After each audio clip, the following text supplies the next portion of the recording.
Mr. President. Senator from Wyoming. Thank you, Mr. President. Mr. President, first I'd like to commend my colleague, the senior senator from Kansas, for his incredible ongoing leadership on the issue of the veterans of our nation and his strong commitment to each and every one of those veterans and to the men and women who wear the uniform and bear the battle to keep us safe and keep us free. And it is his long history of leadership for which I'm most grateful. Mr. President, I come to the floor today to talk about a different issue, and that is the need for more American energy.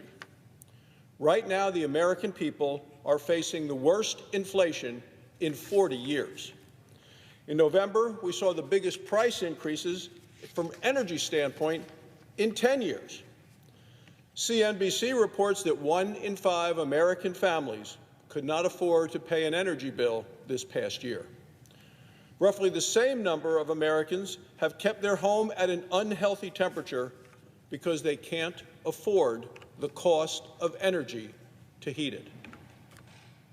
Gas prices have gone up by roughly $1 a gallon since Joe Biden took office. It's the fastest increase in gas prices in 40 years. The price of gas affects the price of everything else. It's increasingly expensive in this country to transport goods from the farm and from the factory to the people who need the products. As a result, the American people aren't just paying more at the pump, they're also paying more at the grocery store. So why are energy prices rising so quickly? Well, demand is up and supply is down. It's basic economics. Under Joe Biden, American energy production still hasn't recovered in this country to the levels that we were producing energy prior to the pandemic. Why would that be? Because this is a direct result of the anti-American energy policies of this White House. On his first day in office, Joe Biden killed the Keystone XL pipeline. He blocked new oil and gas leases on public lands all across the country. He stopped exploration for energy in the Arctic. He tried to ban exploration for energy on our coasts and off our coasts. He's threatened to raise taxes on American energy. So what happens? Well, as a result of this radical anti-American Biden energy agenda, we're failing to produce enough energy in this country.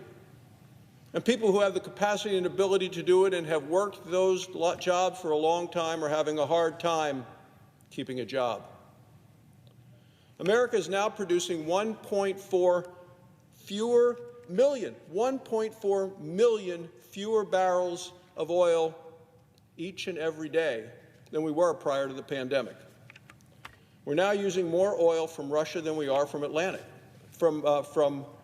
Alaska. This is specifically the result of the Biden policies. Joe Biden is attacking American energy. He's turning into a great salesman for Russia energy. I mean, why is it that right now we are importing twice as much crude oil from Russia as we did a year ago? It's because of Joe Biden. Joe Biden has even had his national security advisor plead with Russia to produce more oil to sell to the United States. I know, Mr. President, you may find that very hard to believe. Well, all you need to do is go to the White House website and read the sad fact. Just months after he killed the Keystone Pipeline, Joe Biden gave a big stamp of approval to Vladimir Putin, for his pipeline, the Nord Stream 2 pipeline. Kill the American pipeline, approve the Russian pipeline. Joe Biden's energy policy is pipelines for Putin, no pipeline for the American people, and the American people have been paying the price as a result. Seems that Joe Biden would rather have us buy energy from our enemies than have us produce the energy in our country and sell it to our friends. So as a result of the Biden policies, Vladimir Putin has hit the energy financial jackpot. For decades, Putin has used energy as a geopolitical weapon. What does he use it? How does he use it? Well, he uses it to coerce and to intimidate. And that includes our allies. Now, we saw this in November when Putin shut off the flow of natural gas to Moldova. By giving Vladimir Putin Nord Stream 2 President Biden gave Putin a new geopolitical weapon. And now Putin is emboldened, and he is flush with cash. Right now, today, Vladimir Putin is preparing to do something he has wanted to do for years. He has amassed over 100,000 troops on the border with Ukraine. With the Winter Olympics about to begin in China, Vladimir Putin is expected to invade Ukraine. If Russia invades, this will only worsen the energy crisis in that part of the world, but also here as well. Vladimir Putin is cunning, he's opportunistic, and he is aggressive. When he sees an opportunity, he takes it. Putin can smell weakness, and he views our president, Joe Biden, as weak and ineffective. The sledgehammer that we have against Putin is to shut down the Nord Stream 2 pipeline and do it permanently. Last month, this body had an opportunity to do just that. Yet Senate Democrats filibustered the bill. The same Democrats who voted to get rid of the filibuster on the floor of the Senate used the filibuster to shut down a bill that many of them have supported for years. Hypocrisy at its worst. So Democrats last week, based on lobbying from the White House, refused to sanction Putin's pipeline. The Nord Stream 2 pipeline is going to lead to an enormous transfer of wealth from our allies to our enemies.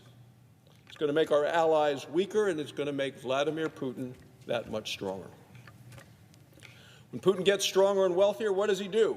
Well, he tends to become more aggressive. It's not just a threat to Europe, it's a threat to the whole world. That's why I've introduced legislation called the Escape Act. My bill imposes mandatory sanctions on Russian pipeline projects, and it expedites the sales of American natural gas to our NATO allies. We have the ability to produce massive amounts of more energy in the United States than Joe Biden and the Democrats are allowing our country to produce. And of course, the Democrats are killing jobs and hurting paychecks in the process. It's incumbent upon us to give our allies an opportunity to have energy and not be beholden to Vladimir Putin's supply. We need to produce it here. We have it here. We should be producing it here. Vladimir Putin knows how to turn off the lights. He knows how to raise energy prices in foreign countries. Can't let Europe become more dependent on Vladimir Putin for anything. And neither should we become more dependent, although that seems to be the Biden policy. Buy more crude oil from Russia than we were a year ago. Joe Biden in action. We need to expand our exports. We need to expand production of American energy, and we have it, and we have the capacity to do it. If you want to reduce inflation, and that is the #1 topic that I heard about in Wyoming this past week as I traveled around and visited with high school groups, Rotary clubs, people in diners, folks all around the state and many, many communities. So why aren't we just producing more energy at home, and that will help bring down the costs at the pump, the cost to heat, the cost to get goods to market. We need to be producing America in this country, not be beholden to the far-left extremists who want energy costs to go up on American people who are struggling to get by. Energy is called the master resource for a reason. It powers our nation, it powers our military, it powers our economy. The same is true for our allies. We should not allow our allies to fall into the clutches of Vladimir Putin, even though that's what Joe Biden's policies are doing today. We need more American energy, not less, and we need it now. Thank you, Mr. President. I yield the floor.